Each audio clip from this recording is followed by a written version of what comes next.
నమస్కారం. మన్నో కథలకు స్వాగతం. ఈరోజు మనం సంగనబట్ల నరసయ్య గారు రచించిన 'అయినా మనిషి మారలేదు' అనే ఒక కథను విందామండి.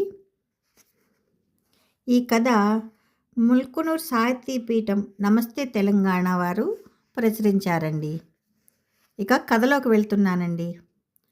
రామేశ్వరరావు గారు, మీ క్వారంటైన్ నేటితో ముగుస్తుంది. రేపు మీరు ఇంటికి వెళ్ళిపోవచ్చు.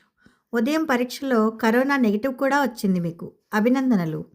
డాక్టర్ కోటేశ్వరరావు రామేశ్వరరావును అభినందించగా మిగతా వారు విని సంతోషించారు. కానీ రామేశ్వరరావు సంతోషించలేదు. నిస్తేజమైన చూపులతో ఆయన డాక్టర్ని చూశాడు. డాక్టర్ కూడా ఆ నీరసానికి అర్థం తెలియలేదు. ఉండబట్టలేక అడిగాడు. దానికి జవాబుగా రామేశ్వరరావు చెప్పింది చుట్టుపక్కల వారికి కూడా షాక్ ఇచ్చింది. డాక్టర్ గారు, 14 రోజులైనా నెలలైనా నా పిల్లలకు నేను తిరిగి ఇంటికి రావాలని లేదు. అంతకు ముందు నుంచే నన్ను అనాథాశ్రమంలో జాయిన్ చేయాలని అనుకున్నారు. కానీ బంధువులకు, మా సోదరుల వైపు వారికి భయపడి ఏం చేద్దాం అని సందేహిస్తూ వచ్చారు. తక్షణం తీసుకొని వచ్చి ఇక్కడ క్వారంటైన్లో పడేశారు. ఇప్పుడు తిరిగి ఇంటికెలా తీసుకొని వెళ్తారు? వారికి అది ఇష్టం లేదు. ముఖ్యంగా మా కోడలికి. రావు గారు, మీ ఆవిడెక్కడా? ఆవిడ పరిస్థితి ఏమిటి? అడిగారు డాక్టర్. డాక్టర్ గారు, ఆవిడ పోయింది ఏడాది అయ్యింది. అప్పటి నుంచి నాకు నరకం మొదలైంది. నాకు ఒక ప్రత్యేకమైన గది, దాంట్లో పడేస్తారు. అందరూ తిన్నాక ఏ 1 గంటకో మా కోడలి పళ్ళెంలో ఇంత భోజనం తెచ్చి పడేస్తుంది. అంతవరకు నా ఆకలి దప్పులు అదిమి పెట్టుకోవాలి. తింటుండగా మారువేసేందుకు ఏం కావాలని అడగరు. పళ్ళెం తీసుకుని వెళ్ళి నా గదిలోని బాత్రూంలో కడుక్కొని వచ్చి పక్కన పెడతాను. మళ్ళీ రాత్రికే భోజనం. కరోనాకు ముందు ప్రపంచం, కరోనా తర్వాతి ప్రపంచం అని మీరు నేటి సమాజాన్ని విశ్లేషిస్తున్నారు. నాకు మాత్రం కరోనాకు ముందు వెనుక ఒకటే. మా ఆవిడ మృతికి ముందు వెనుక అని మాత్రమే. నా జీవితంలో అదే పెద్ద మార్పు. రామేశ్వరరావు గారికి దూరపు బంధువు కూడా ఆయన డాక్టర్ కోటేశ్వరరావు తాను వాళ్ళ ఇంటి సంగతి తెలియక అలా అభినందించినందుకు బాధపడ్డాడు. విషయం తెలిసాక నొచ్చుకొని ఇంకా బాధపడ్డాడు. తాను కొడుకుకి చెప్పి చూస్తానని అన్నాడు. కోటేశ్వరరావు గారు, అక్కర్లేదు. భయంకర ఏకాంతం భరించాను ఇంట్లో. దానికంటే మీ హాస్పిటలే నయం. నన్ను చూసుకునే 3-4 వైద్య సిబ్బంది ఉన్నారు. వేళకు ఆహారం వచ్చింది. నన్ను ఇంకో నెల ఉంచుకోండి వీలైతే అని అడిగాడు. రావు గారు, అది అసాధ్యమండి. నెగిటివ్ వచ్చాక మేము ఉంచుకోలేం. బెడ్ ఖాళీ అయితే మరొకరికి ఇవ్వవలసి ఉంటుంది. మీ అబ్బాయి హాస్పిటల్ ఖర్చు భరించలేడు. ఈ 14 రోజులకే ఎంతో ఖర్చయిందని గొణిగాడు. తగ్గింపుకై నన్ను అడిగాడు కూడా. సరే, చెప్పి చూస్తానని అన్నాడు డాక్టర్. కోటేశ్వరరావు గారు, అక్కర్లేదు. మీ మాటతో ఫీజు తగ్గించేస్తారని. డాక్టర్ మీ మాటను గౌరవించినట్లు నా విషయంలో మా వాడు నటిస్తాడు. కానీ వానికి ఇష్టం లేదు. కరోనాతో పోతే శ్మశానానికి, కరోనాతో పోకుంటే వృద్ధాశ్రమానికి అని వారే 2 దారులు ఇప్పటికే నిర్ణయించేసుకున్నారు. ఇది ముందే నిర్ణయమా? మీ ఇల్లు ఆస్తి వాళ్ళకి అక్కర్లేదా? ఎంత దారుణం! డాక్టర్, అది ముందే నిర్ణయమైంది. నా ఇల్లు వారికి రాశాను. వేరే ఆస్తి లేదు. కరోనా వచ్చాక తొలి రోజే ఈ నిర్ణయం. ఇప్పుడైతే తప్పు పట్టరని మా కోడలు ఈ సందర్భాన్ని వినియోగించుకుని పొమ్మని కోరింది. ఇంత తొందరగా ఇల్లు ఎందుకు రాసివేశారు? తప్పలేదు. అంతకు ముందు నుండే పోరు నడుస్తోంది. సరేనన్నాను. కరోనా పాజిటివ్ రాగానే అర్జెంటుగా కాగితాలు సిద్ధం చేయించి సంతకం పెట్టించి హాస్పిటల్లో జాయిన్ చేశారు. సంతకం పెట్టుకుంటే దవాఖానాలో చేర్చమని బెదిరించారు. మీద కరోనా కత్తి వేలాడుతుంది. ఒక నిస్పృహ, ఒక దుఃఖం, ఒక మృత్యుభీతి చేత సంతకం చేయించింది. అతని దీనగాథ వింటుంటే డాక్టర్ నోట మాట రాలేదు. సామాజిక విలువలను కరోనా ధ్వంసం చేసిందని ఏడిపే కానీ విలువలు కరోనాకు ముందే ధ్వంసం అయ్యాయని అనుకున్నాడు. రామేశ్వరరావు కొడుకు కరోనా డాక్టర్ ఫీజు తగ్గింపుకే సిఫారసు చేయలేదు. ఈ రాక్షసులకు తాను సాయం చేయడం ఎందుకు అనుకున్నాడు. కౌంటర్లో బిల్లు చెల్లింపులు కాగానే రామేశ్వరరావును కొడుకు డిశ్చార్జ్ చేయించుకొని ప్రైవేటు వాహనంలో తరలించాడు. తండ్రిని కనీసం అడగనైనా అడగకుండా నేరుగా వృద్ధాశ్రమానికే తీసుకొని పోయాడు. నాన్న, నీకు తెలియదేముంది? కోడలిని సరిగా చూస్తూ లేదు. వేళకు ఇక్కడైతే వేళకు చక్కగా తిండి సౌకర్యం ఉంది. ఓ నలుగురు వృద్ధులుంటారు. ఇది మంచి నిర్వహణ గల ఆశ్రమం. ఇక్కడ ఖర్చులకు నీ పెన్షన్ డబ్బులు పోగా ఇంకా కొంత మిగులుతుంది. మేము మధ్య మధ్యలో చూసిపోతూ ఉంటాం. పట్నం శివార్లలో ఉంది గనక మేము రావడం సులభం. ధైర్యంగా ఉండు అన్న కొడుకు ఆఖరి వాక్యాలతో రామేశ్వరరావు కరోనానంతర జీవితం ప్రారంభమైంది. కొడుకు ఇంట్లో వారికి, చుట్టుపక్కల వారికి నాన్న ఇంకా డిశ్చార్జ్ కాలేదని చెప్పాడు. ఒక్క కోడలికి మాత్రం అనాథాశ్రమంలో చేరినట్టు తెలుసు. దయానిధి శరణాలయంలో రామేశ్వరరావు గారికి రోజులు బాగానే సాగుతున్నాయి. ఆ వాతావరణం అలవాటైంది.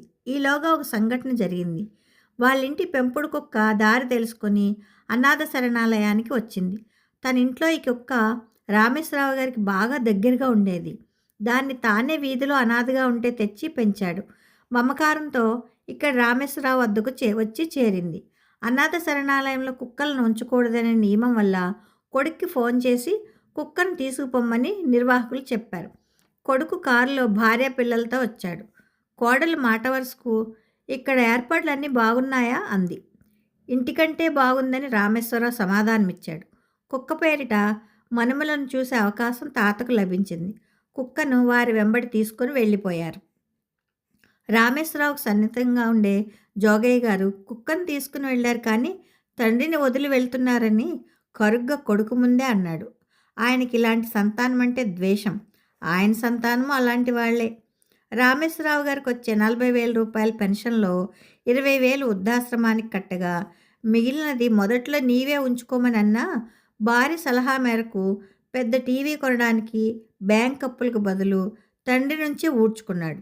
ఇది అలవాటుగా మారి ప్రతి నెల ఏదో ఖర్చు చెప్పి తండ్రికి మిగిలిన పెన్షన్ కూడా అలాగే లాగేసేవాడు. ఇంటి పక్కనే గల ఆంధ్రా బ్యాంక్ బ్రాంచిలో ఉన్న ఖాతా డబ్బులు తీయడానికి కనీసం ఇంటి వరకు వెళ్లాల్సిన అవసరం కూడా లేకుండా రామేశ్వరరావుకి ఆన్లైన్ బ్యాంకింగ్ ఏర్పాటు చేసి ఆ అవకాశం పోగొట్టాడు. జోగయ్య, నీకు సౌకర్యం అంటూ నువ్వు ఇంటికి రాకుండా ఆన్లైన్ బ్యాంకింగ్ ఏర్పాటు చేశాడన్నావు, నిజమేనా? ఈ సౌకర్యాలు మనుషుల మధ్య దూరాలను పెంచాయి. ఆ బ్రాంచ్ మేనేజర్ తన కొడుకు బ్రాంచ్కి వెళ్ళినప్పుడల్లా ప్రేమగా పలకరించేవాడు. త్వరగా పని చేసి పెట్టాడు. ఇప్పుడు అది కరువైంది.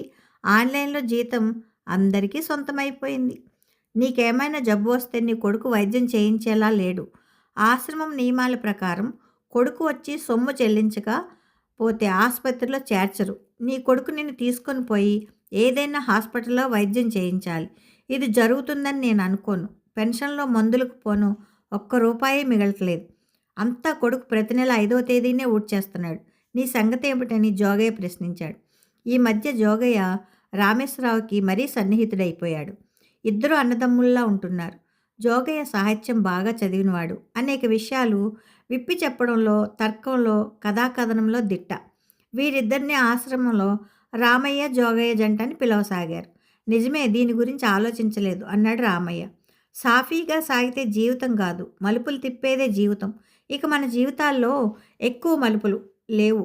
తీవ్ర అనారోగ్యం, మరణం, రెండే మలుపులు అన్నాడు జోగయ్య.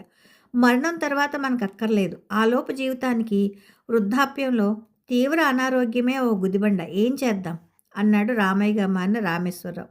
రామయ్యకు లంగ్ క్యాన్సర్. సూచనలను విజిట్కి వచ్చిన డాక్టర్లు అప్పటికే సూచించారు. ఆ విషయం జోగయ్యకు తెలుసు. నీ ఇంటి రిజిస్ట్రేషన్ కాగితాలు ఎక్కడా అని అడిగాడు ఆలోచనగా జోగయ్య. అవి ఇంట్లోనే నా వద్ద ఫైల్లో భద్రంగా ఉన్నాయి. అయినా కొడుకు ఇల్లు రాసిచ్చానుగా అన్నాడు. పర్వాలేదు, ఈసారి వచ్చే ఆదివారం మీ అబ్బాయిని నేను ఇంటికి తీసుకుని వెళ్తానన్నాడుగా, మనమరాలి బర్త్డేకి, అప్పుడు తీసుకునిరా అన్నాడు జోగయ్య. అది తెస్తే వాడికి అనుమానం వేస్తుంది. ఎలా? నీకు పుస్తకాలు చదువుకోవడానికి కావాలని చెప్పి కొన్ని పుస్తకాలను అట్టపెట్టెలో సర్ది ఈ కాగితాలు పుస్తకాలతో పాటు పెట్టుకునిరా అన్నాడు జోగయ్య. వచ్చే ఆదివారం రానే వచ్చింది. అనుకోకుండా రామేశ్వరరావుతో జోగయ్య కూడా వారింటికి వెళ్ళాడు. ఫంక్షన్ అయ్యాక ఇద్దరు వస్తూ ఇంటి కాగితాలు పుస్తకాల మధ్య పెట్టి అట్టపెట్టిలో పెట్టుకొని తెచ్చుకున్నారు. ఏం చేద్దాం ఇప్పుడు అడిగాడు తెల్లవారి రోజు రామయ్య. ఈ ఆస్తి నీది, కాగితాలు నీ వద్ద ఉన్నాయంటే ఆస్తి మార్పిడి జరగలేదు. ఇవి బ్యాంకులో మార్టిగేజ్ చేసి అప్పు తెచ్చుకో. అది నీ ఖాతాలో వెయ్యి. ఆంధ్రా బ్యాంక్ ఖాతాను ఆన్లైన్ నుండి తీసివేసి అప్లై చేయి. మార్టిగేజ్ డబ్బు అందులో వేసుకో. ఆ డబ్బు నీవు వెళ్తేనే ఇస్తారు. అలా చేద్దాం. నాకు ఈ వయసులో అప్పా ఎలా సాధ్యం అడిగాడు రామయ్య. అలాగే ఇస్తారు. పైగా నువ్వు డబ్బు కట్టక్కర్లేదు. అప్పు తీరిస్తే ఇల్లు నీది, తీర్చుకుంటే అది ఆ ఇల్లు బ్యాంకు వారిది. ఇది వృద్ధులకో వరం లాంటిది. ఆంధ్ర బ్యాంక్ నుండి మేనేజర్ నీ కొలీగ్ అబ్బాయే కదా అడుగు అన్నాడు. ఇద్దరు ఆటోలో రామయ్య ఇంటి వీధిలోని ఆంధ్ర బ్యాంకు వెళ్ళారు. మేనేజర్ వృద్ధులకిచ్చే ఇంటిపై మార్టిగేజు అప్పుకై సుముఖత వ్యక్తం చేశాడు. కాగితాలు జిరాక్స్ తీసుకున్నాడు. రామయ్యకి ఇంకా తాను తప్పు చేస్తున్నానేమో అన్న భావన వదలలేదు. కొడుక్కి రాసిచ్చి మళ్ళీ ఆ ఇంటిపైన అప్పు తీసుకోవడం ఎలా అని ఆ విషయమే జోగయ్యతో చెప్పాడు. నీ అత్యవసర చికిత్స కోసం వృద్ధాశ్రమ నిర్వాహకులకు ఓ 50,000 కట్టమని నీవి కుమారుణ్ణి అడుగు. నీకు లంగ్ క్యాన్సర్ అని కొడుక్కి తెలిసిందిగా, ఏం చెప్తాడో విను, ఆపై నిర్ణయించుకో. కాస్త కటువుగానే జోగయ్య సలహా ఇచ్చాడు. రామయ్య జోగయ్య వైపు బేలగా చూశాడు. తర్వాత ఓ నెలకు కొడుకు రావడం మానేసి ఫోన్ మీదే ఎలా ఉన్నావు నాన్న అని అడిగాడు. అప్పటికి విజిటింగ్ డాక్టర్ గారు రామయ్యకు లంగ్ క్యాన్సర్ ట్రీట్మెంట్ గురించి తొందరగా నిర్ణయం తీసుకోమని చెప్పారు. ఆ విషయం చెప్పాడు. నాన్న, ప్రస్తుతం డబ్బు లేదు. మొన్ననే రేట్లు పెరిగాయని గోల్డ్ కొన్నాం. ఇంకో 2 నెలలాగి చూద్దాం. ఈసారి నీ పెన్షన్ వచ్చిందా? స్కూల్ ఫీజు కట్టాలి. లాగిన్ అయితే బ్యాంక్ ఏదో ప్రాబ్లం చూపిస్తోంది బ్యాంకు అన్నాడు. ఆన్లైన్లో బ్యాంకింగ్ సౌకర్యం తాను తీసివేయమని మేనేజర్తో చెప్పింది కొడుక్కి చెప్పలేదు. మేనేజర్ ఆ సౌకర్యం తీసివేశాడేమో అని అనుకున్నాడు. రామయ్య మనసు పూర్తిగా విరిగిపోయింది. డాక్టర్ విజిట్లోగా జోగయ్యతో బ్యాంక్ వెళ్ళి లోన్ తీసుకున్నాడు. ఇంటిపై మార్టిగేజ్ అప్పుపెట్టి కాగితాలన్నీ బ్యాంక్ సరెండర్ చేసేసాడు. ఇప్పుడు రామేశ్వర్ మనసులో ఎవ్వరూ లేరు. తప్పు అనే భావన లేదు. నా ఆస్తి నా ఆరోగ్యం కోసం అనే భావన కలిగింది. ఇల్లు తాకట్టు కూడా కొడుక్కి చెప్పలేదు. రిజిస్ట్రేషన్ వరకు తెలుస్తుందిలే అనుకున్నాడు. ఇప్పుడు వృద్ధాశ్రమమే సర్వస్వం అయింది. జోగయ్యకు మరీ ఆత్మీయుడైనాడు. డాక్టర్తో డబ్బు సిద్ధమని చెప్పాడు. కొడుక్కి ఆన్లైన్ బ్యాంకింగ్ ఆగిపోయినట్టు తండ్రి ఆపాడన్న సంగతి తెలిసిపోయింది. పెన్షన్లో మిగిలి ఇవ్వబోడని అర్థమైంది. ఫోన్ చేస్తే లంగ్ క్యాన్సర్కి డబ్బు అడుగుతాడని భయం వేసింది. ఫోన్లు కూడా ఆగిపోయాయి. రామయ్య క్యాన్సర్ హాస్పిటల్లో చేరాడు. జోగయ్యకు ఏదో జబ్బు వచ్చి గాంధీ హాస్పిటల్లో చేరి ఒంటరిగా మిగిలాడు. ఇద్దరికీ 2 దారులున్నాయి. బతికితే వృద్ధాశ్రమం, బతక్కుంటే ఈశ్వరుని నిలయం. కరోనాతో భూమిపై ప్రజలకు బుద్ధి వస్తుందనుకున్న దేవునికి ఏమీ తోచలేదు. మనుషులు ఎప్పట్లాగే బతికేస్తున్నారు. చైనా వాడు దురాక్రమణ తర్వాత బతికేస్తున్న తండ్రి ప్రణాళికల్లో, అమెరికా వాడి ఎన్నికల్లో ప్రపంచం ఎవరి బాధల్లో వాళ్ళు ఉన్నారు. భారత్లో మంత్రులు, అధికారులు కరోనా విలయం పట్ల హృదయం కలిచివేస్తోంది, కన్నీరు తెప్పించేస్తోందని ప్రజాసేవలో నిమగ్నమైనట్లు పత్రికా ప్రకటనలు గుప్పిస్తున్నారు. కర్మ సిద్ధాంతానికి మంచి ప్రచారం వచ్చింది. ప్రజలు అర్ధముఖాలతో, అర్ధ జీవితాలతో భయంగా బ్రతికిడుస్తున్నారు. భయం లేనివారు హాయిగా బతికేస్తున్నారు. కరోనా చిరునవ్వుతో భూగోళమంతా చిందులు వేస్తూనే ఉంది. కథ సమాప్తం. ఈ కథ మీకు నచ్చితే లైక్ చేయండి, షేర్ చేయండి, కామెంట్ చేయండి, సబ్స్క్రైబ్ చేసుకొని నన్ను ఎంకరేజ్ చేయండి. ఉంటానండి. ప్రేమతో మీ మను.